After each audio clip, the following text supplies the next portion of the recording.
It was India's biggest moment in the United States as Prime Minister Narendra Modi enthralled a massive audience at New York's iconic Madison Square Garden last night. An extravaganza never seen so far by India. Prime Minister Modi's much-awaited speech at Madison Square Garden was aimed as much at the domestic audience as the nearly 20,000 Indian Americans there.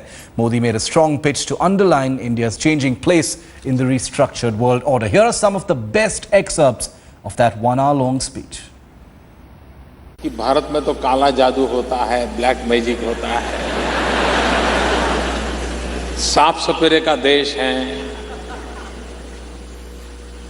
लोग सांप को ही खेल करते रहते हैं, यही है क्या? मैंने कहा नहीं, अब हमारे देश का बहुत डिवैल्यूएशन हो गया है।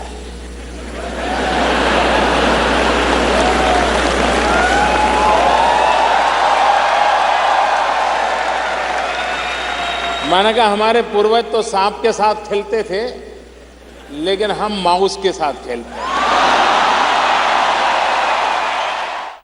पहले जो सरकारें थी वो इस बात का गर्व करती थी कि हमने ये कानून बनाया, हमने वो कानून बनाया, हमने ठीकना कानून बनाया, हमने फलाना कानून बनाया। आपने पूरे चुनाव के कैंपेन में देखा होगा, यही बात चलती थी, हमने ये कानून बनाया, हमने वो कानून बनाया। मैंने काम दूसरा शुरू किया है। मैंने कानून जितने पुराने हैं, बेकार है, सबको खत्म करने का शुरू किया। पीआईओ कार्ड होल्डर जो हैं,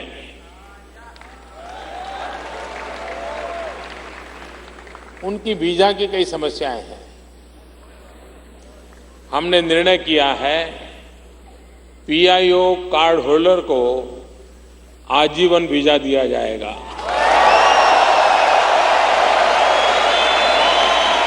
आप मुझे बताइए भैया, हमारी गंगा शुद्ध होनी चाहिए कि नहीं होनी चाहिए?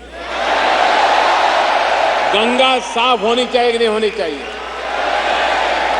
गंगा सफाई में सारे देशवासियों ने मुझे मदद करनी चाहिए कि नहीं करनी चाहिए? आप लोगों ने भी गंगा सफाई में मेरी मदद करनी है कि नहीं करनी है? पक्का करोगे? वो तीन चीजें जिसके लिए भारत गर्व कर सकता है और जिसके आधार पर भारत आगे बढ़ सकता है। एक, डेमोक्रेसी, लोकतंत्र। दूसरी ताकत है डेमोग्राफिक डिविडेंड, और तीसरी बात डिमांड। ये तीनों चीजें किसी एक देश के पास हो, ऐसा आज दुनिया में कहीं नहीं है। Well, it wasn't only Narendra Modi on stage at that huge extravaganza at Madison Square Garden. There were a lot of performances as well. Let's run you through some of the best.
Prime Minister Modi's speech at Madison Square Garden was part of a big cultural extravaganza that was organized by the Indian American community there. Playback singer Kavita Krishnamurthy kick-started the event with a song from the movie Pardes. Managing editor Rahul Kamal caught up with her after the event.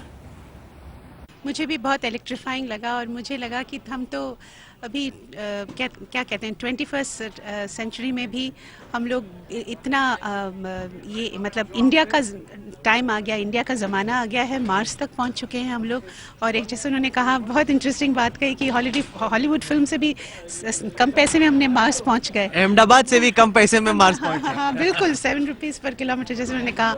तो जब इतना कुछ हो रहा है और फिर इतनी पॉजिटिविटी उनके तरफ से है कि हमारा देश में ये टैलेंट है और ये होगा, तो एक जब प्राइम मिनिस्टर इतना पॉजिटिविटी से हमारे बारे में कहता है तो हम लोग सबको फिर लगता है कि चलो हम लोग उठ के खड़े और उनके पीछे खड़े और हम भी देखें क्या हम समाज को दे सकते हैं, यानी कि नहीं सब time every time to take from the society के बदला हम what can we give our nation in. I think I was reading subtitles, but here is a charismatic world leader who has brought India to a different league, totally different league. And also they see the different communities, everybody coming together, the respect they have for him, and a person talking for such a long time, people without any movement or anything, totally involved in it. He could be a great performer too, you know. He is a great performer. As a musician, you know. So it's fantastic to see him with his speech make everybody, you know, sit there and listen there and react that way. And also when we performed, we felt like for the first time, the whole India was here. It's never happened anywhere else, just a T. Sala becoming the PM. And that too most charismatic and most powerful and suddenly becoming a world leader, that is India. ये मेरा India, I love my India, ये दुनिया एक दुल्हन, ये दुनिया एक दुल्हन, दुल्हन के माथे की बिंदिया, I love my India, I love my India. क्या बात है, रोंगटे खड़े हो जाते हैं आपको सुन के। बहुत खूब, बहुत खूब। Well, India came of age in the United States with an epic show at Madison Square Garden. Prime Minister Narendra Modi seems to have hit all the right buttons, with US Congressman also showering praise on him. Congressman Schock, in an exclusive interview to managing editor Rahul Kamal, claimed that the US was denying a visa to Modi might have been a mistake. You saw Modi here. What did you make of Modi's speech? Well, I think now the world has seen and the U.S. has seen what the state of Gujarat and all of India sees, which is a man with not only vision, a man with achievable goals, and also a man who has delivered. I met him several years ago. I was the first U.S. official to greet Prime Minister, or rather Chief Minister Narendra Modi in Gujarat and Ahmedabad, and was so impressed then. It was obvious why U.S. businesses were investing there, why the sanitation of Ahmedabad had turned around, and he stressed to me then that he had to, in order to lift people out of poverty, you have to have them educated, but you also have to have them clean and healthy. And yesterday at Central Park, he talked to the youth of America about the importance of sanitation and helping him through social media and Bollywood actors change the hearts and minds of the Indian population. He can pay for porcelain, as he says. He can pay for the toilets, but people have to be able to want to use them and to improve sanitation. What did you make of the fact that he had a packed Madison Square Garden? Several American politicians tell us they're envious. He had 30. He had 30. Let me tell you something. No foreign leader comes to the United States of America on a Sunday afternoon in New York City and has 30 members of Congress from all over the country fly here to meet him on Sunday. That does not happen. This is completely unprecedented to get this kind of a welcome and kind of reception from U.S. Congress, Republicans and Democrats, House and Senate on a Sunday afternoon at a packed Madison Square Garden. It shows two things. One, an equal amount of excitement and hope in this leader, and second, a desire genuinely by the Congress to work with India and its new leader for strategic reasons. India, more than Pakistan or Afghanistan or China, should be our partner in that region of the world. It's a democracy. There's the rule of law. You believe in human rights like we do, unlike many of the other folks in that region of the world. And so our Congress wants to work with India. We want our militaries to to work together and to be our ally in that region to keep the peace. And second, it's the largest democracy on earth. You have 1.3 billion people, a billion more than the United States. To the degree your economy grows, it's good for U.S. businesses as well. So that's why you had this overwhelming outpouring of support. What were the congressmen and the senators discussing with each other when they were seeing Modi in farm? Is he a real deal? He said, is this guy for real? We like what we hear. But look, I think he demonstrated it in his speech. He didn't wait to get to negotiate with the president. He didn't wait to offer up some quid pro quo in exchange for what he wanted to do. He said, listen, I'm changing our visa laws. I'm going to make it easier for American citizens who want to come to India to travel for pleasure or to do business. We're going to change the rules and make it easier for you to do so. That is an olive branch. It's rolling out the red carpet, cutting the red tape, which has been emblematic of the Modi administration. In your view, what's the message that's gone out today from Madison Square Garden to Capitol Hill and to White House? It's, first of all, that you have an overwhelming bipartisan majority of Congress that wants to work with this man in advance of the president. Usually the president has to convince Congress to work with foreign leaders. This is a situation where Congress is telling the president, we want to work with this man. Do you think America made a big mistake by denying Modi a visa for about a decade? Absolutely, unequivocally, a huge mistake. And I said that publicly, and I said it to our State Department. And I'm very saddened and disappointed that it took his election of prime minister for him ultimately to get the visa. But Modi is a peaceful man. He's a forgiving man. And I think he demonstrated it by coming here, as he has, with an open arm and an open hand to work with this nation that hasn't always been so hospitable to him. And I think that is emblematic of the kind of leader you want, someone who doesn't hold grudges, who doesn't look at the past, but rather is looking forward in how these two countries can move together.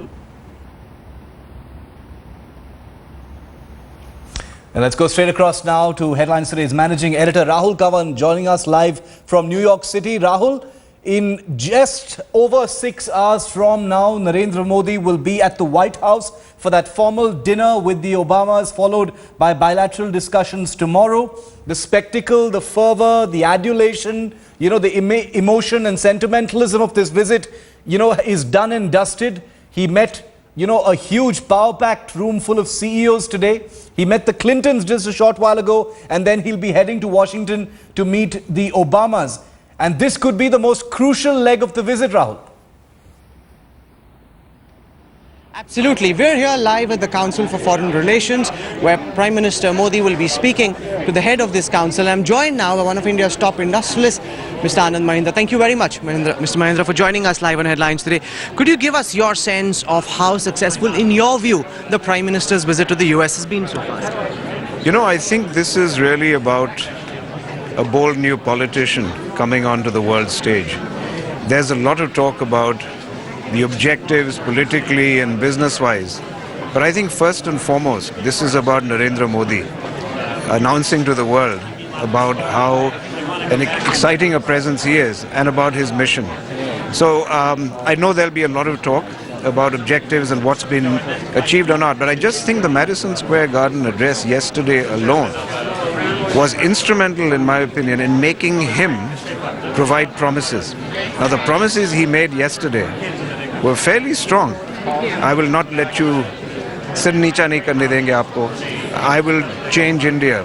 And I think it's wonderful that the Indian diaspora is in fact the audience that he is speaking with and has made these very strong commitments to. So I think it's wonderful. I think this is about Narendra Modi more than about US and India. Yesterday we saw rockstar Modi. Today it's salesman Modi. He's been meeting several American CEOs. Do you think corporate America is sufficiently reassured about wanting to go back and invest in India after having burned their fingers in the last couple of years? It's not going to be that easy. There's no magic wand I think anyone has. Mr. Modi doesn't have it either. There are a lot of things that have to be undone. As he said yesterday, a number of antiquated laws have to be rolled down. He's only begun the process. And to be very honest, the business community here is very optimistic, but they're guarded. And they're waiting to see whether there's going to be action on the ground. They're going to want to see whether the talk is being walked. And so you are not going to see a tsunami of investment post this visit, and that's not how it should be judged. But I definitely think so far he's kept up the momentum. Predictability and consistency, that's what all the business leaders we spoke to this morning asked for. But how does Modi deliver that, given that the Supreme Courts, the green tribunals are beyond his control? What do you think he should be saying when he meets all of you and speaks to all of you in a short while from now? Everybody here in this room and in this country, in this city, respects the democratic process. There is no disrespect for that. There is no lack of understanding of the challenges he faces. What they want to see is commitment and a willingness to go in and to sort the problem out. If he comes across here as a person who has a vision, a person who's on a mission to change India, to remove antiquated laws, not to let what happened in the past happen again, whether it is about retrospective taxation, for example, he has to communicate his philosophy. If that philosophy is free market enough, is inclusive enough, is sort of attractive enough for foreign business going forward, he will have succeeded here today. What are all your friends and contemporaries in American business saying? Are they satisfied with how Modi's walked the talk so far, or do they think it's lacking in a big vision, lacking in big ticket reforms which haven't yet been implemented, Mr. Mahinda? You know, my friends here, impatience characterizes them, and impatience is a quality of American business, which is why they have moved so far, so fast. I don't think we need to be pressured too much by that sense of impatience, but I think we need to keep showing progress. I've always said, when I've been asked this before, that I'm not looking for 2 or 3 big bang reforms. I want one reform a day, one small reform, one small change which makes it easy to do business. If he continues to show traction, if he continues to show a trajectory towards making business in India more easy, I think people will be very forgiving and very patient. One final question before I let you go. What do you see emerge from the summit meeting between the American President and Prime Minister Modi, given the fact that India and America have had a bit of a strained relationship over the last couple of years? As always, we are all human beings, and summit meetings between 2 presidents doesn't in any way differ from that situation. They're both human beings. It's very important they find a chemistry. If they can find a friendship, if they can find a comfort of speaking to each other, an ability to pick up the phone and talk to each other in the future and sort out problems, that's all I'm looking for from this meeting. Perfect. Thank you very much, Mr. Mahindra, for joining us in Headlines today. Thank you. I also want to bring in at this time Alisa Ayers, one of the top experts looking at India and the South Asian continent. Ma'am, welcome. This is a big foreign affairs speech, and it's also going to have questions coming at Prime Minister Modi. What are you looking out for? What would you like to hear the Prime Minister say?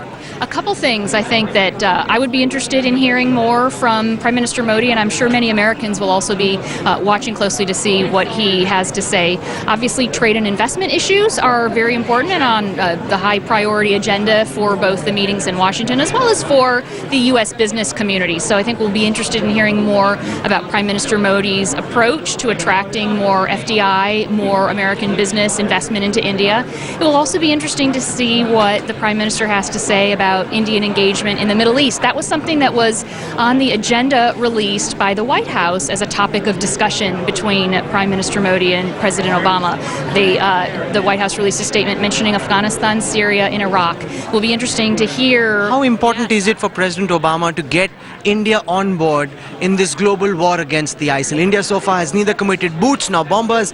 How much of a priority, how much of a push is that going to be for President Obama? Well, I think a country can be supportive of a global effort without necessarily having to contribute troops or material. It would be, I think, good to hear India's strong voice, a voice of moral authority on questions of democracy and pluralism and tolerance. It would be good to hear more from India on what Indians see as the terrible developments in Iraq and Syria. I mean, I certainly would be looking for that. I think that could be an important moment for Indian foreign policy. As an American looking very closely at South Asia and India specifically, what did you make of Prime Minister Modi's big Madison Square Garden speech? You were with us, then you had to leave, but I want to know what's your sense of how America has taken that big speech? Certainly, the crowd in attendance, I have to say, that was an incredibly excited crowd. The enthusiasm was almost impossible to describe. It was like a palpable energy in that stadium. I certainly have never seen a politician able to excite an entire stadium in the way that Prime Minister Modi was able to. So for all the people who were in attendance, I think that it was an important speech, a speech where he was able to thank the Indian American community for their assistance in putting India more on the front burner burner of the U.S. agenda and in helping India to grow and become the economy and the country that it is today. One of the key questions in India, which is being asked very often, is how do people compare Modi's oratory with Obama's oratory? Now, oration is a key part of where Obama has landed up thanks to his fiery speeches in the build-up to his campaign, especially looked at from the outside. How do you compare their oratory? Well, since I didn't grow up speaking Hindi, I've studied Hindi, but I'm not a native Hindi speaker. It's hard for me to gauge his delicate use of words. People say he's a very strong speaker and connects directly with an audience, and I guess that's true. I mean, you could hear that yesterday in the crowd. He would speak and cheers would go up and everybody was chanting Modi. I mean, it was a really kind of incredible thing. President Obama is a speaker who gets the crowd going, but sometimes in a different way. He sometimes approaches questions a little bit more like a law professor, kind of thinking about the challenges before us as a country. And Prime Minister Modi seems to approach the questions of challenges before India from a perspective of what can we all do together to make our country great. So perhaps they're similar in the sense of both being very inspirational orators, but they do seem to approach these questions in slightly different manners. Okay. On the key question of Pakistan, the fact that America follows a dual policy on Pakistan, where it distinguishes between a good terrorist and a bad terrorist, something that irks people in India. Yeah. Will we see the same continue, or will Prime Minister Modi be able to persuade President Obama to try and not distinguish between a good and a bad terrorist? That'll be an important conversation for President Obama and Prime Minister Modi to have. I mean, I've argued elsewhere that our policy towards Pakistan has not succeeded, that we have had problems in the way we are approaching the country, and we ought to take another look at what we're doing. I hope that PM Modi's conversation in a very frank way with President Obama will show the kind of full extent of the issues at stake with regional stability in South Asia. Well, the organizers are asking us to settle down, and they're about to start. The Prime Minister is expected here soon. Thank you very much, ma'am, for joining us. Hopefully, we'll have you back for your thoughts after the Prime Minister has spoken. Okay, we'll see you in Washington too. Thank you very much. Thank you very much. That was Anand Mahindra. Alisa Ayers, one of the top experts in Washington, D.C., commenting and studying India. With this, we take you back. We'll be here live, Shiv. Right behind us, we've got a live setup going. We've got Prime Minister Modi coming here shortly. The Council for Foreign Relations speech and interaction will happen here live on Headlines 3. We take you back to our studios.